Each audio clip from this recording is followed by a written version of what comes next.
Olaf and the Dragon by Adonato Leotelli. One of the more colorful legends in Nord folklore is the tale of Olaf One-Eye and Numinex. Long ago in the First Age, a fearsome dragon named Numinex ravaged the whole of Skyrim. The dreadful drake wiped out entire villages, burned cities, and killed countless Nords. It seemed that no power in Tamriel could stop the monster. This was a troubled time in Skyrim's history, for a bitter war of succession raged between the holds. The Jarls might have been able to conquer the beast if they had worked together, but trust was in desperately short supply. A skillful warrior named Olaf came forward and promised to defeat the beast. In some accounts, he is the Jarl of Whiterun. In other versions of the legend, Olaf promises the people of Whiterun that he will capture the monster if they will name him Jarl. At any rate, Olaf ventures forth with a handful of his most trusted warriors and seeks the beast out, eventually finding Numinex in his lair atop Mount Aethor. Needless to say, it's an epic battle. First, Olaf comes at the dragon with his axe and his shield. Some variants of the legend say that Olaf and the beast battled with blade and claw for days, but were too evenly matched for either to gain an advantage. Most accounts hold that Olaf, perhaps frustrated that his weapons are completely ineffectual against the dragon, finally casts them aside.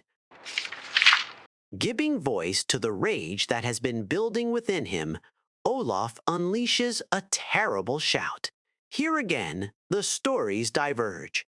Many accounts hold that Olaf did not realize he possessed the power of dragon speech, while others suggest that he had long possessed this gift, but wished to test himself against the dragon in martial combat first. Virtually all variations of the legend, however, agree on what happened next. Using the awesome powers of the dragon language, Numinex and Olaf engage in an epic shouting duel atop Mount Aethor. So forceful are their words, they are said to shatter the stone and split the sky. Finally, Numinex collapses from a combination of injury and sheer exhaustion.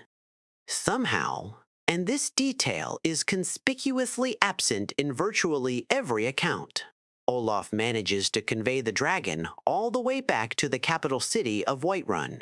The people of Whiterun are suitably impressed with Olaf's hostage.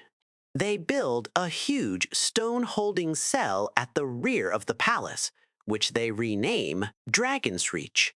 This enormous cell serves as Numinex's prison until his death. Olaf himself eventually becomes the High King of Skyrim, putting an end to the War of Succession. Presumably, his great deed made him the only leader upon whom all the people could agree, and so the land once again has peace. As a visitor to Skyrim, I find this tale both fascinating and highly entertaining.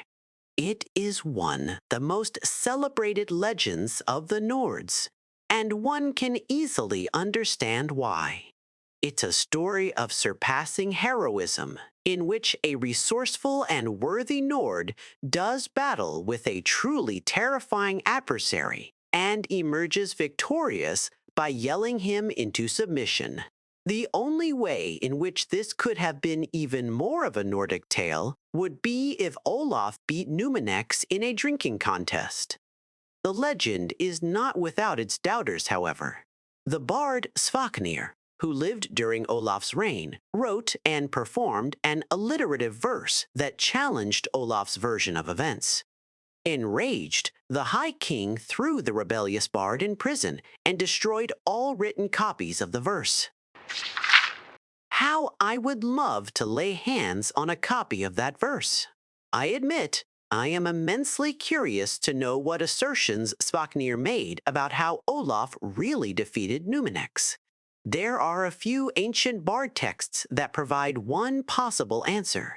These tomes suggest that Numinex was particularly foul-tempered because he was extremely old. In these accounts, the dragon spends his final years terrorizing the countryside before flying off to the top of Mount Aether to die in peace. When Olaf finds Numenex, the dragon is too weak to defend himself. Olaf and his men capture the beast without effort, but decide to take advantage of the situation by fabricating a heroic tale. It is worth noting that all of Olaf's warriors who were said to witness the Shout duel went on to become wealthy leaders during Olaf's reign as High King. However, it is equally likely that Svaknir had some grudge against Olaf, and his scandalous verse was an attempt to damage the High King's reputation. Alas, we will never know. I leave you now, good reader, with this gentle reminder. A good historian must remain impartial and consider all points of view. Time has a way of distorting our record of events. So, the closer you can get to the original sources, the better.